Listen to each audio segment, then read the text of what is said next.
الجامع الصحیح کی روایت ہے،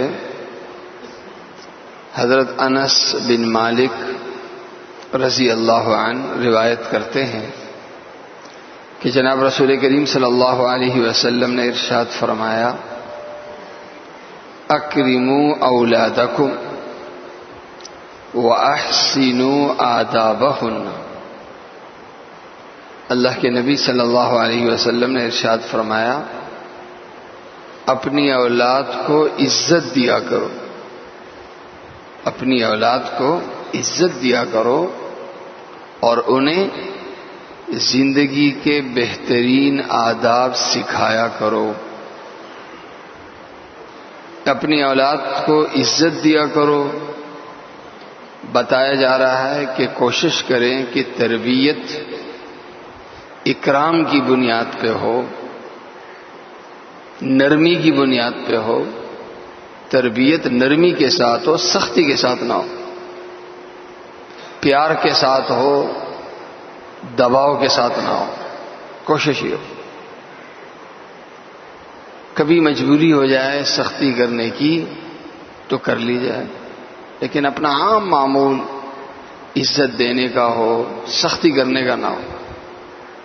اور اس پیار کے ساتھ جو تربیت دینی ہے کیا ہے؟ وَأَحْسِنُوا آدَابَهُنَّ، زندگی کے بہترین آداب انہیں سکھایا کرو۔ کھانا کھانے کا بہترین طریقہ کیا ہو سکتا ہے؟ ملنے کا بہترین طریقہ کیا ہو سکتا ہے؟ چلنے کا، بیٹھنے کا، کھڑا ہونے کا، سونے کا، حتیٰ کہ باتھ روم میں داخل ہونے کا بہترین طریقہ کیا ہو سکتا ہے؟ اور وہ بہترین طریقہ جناب رسول کریم صلی اللہ علیہ وسلم کی سنت ہے کہ ادب بھی ہے، شائستگی بھی ہے اور سنت بھی ہے، عبادت بھی ہے۔ تو گویا جناب رسول کریم صلی اللہ علیہ وسلم کی سیرت طیبہ پر اپنی اولاد کو لاؤ، ان پہ سختی کر کے نہیں بلکہ ان سے پیار کر کے، اور اس پہ لانے کا عملی طریقہ اور آسان اور مؤثر طریقہ کیا ہے؟ اپنے بچوں کو مسجد کا بنا دو، اور مسجد کا بنانے کے لیے انہیں نمازی بنا دو۔ جب بچہ نمازی بن جاتا ہے تو گویا آپ نے اسے چلا دیا، آپ نے اسے چلا دیا بہترین راستے پہ۔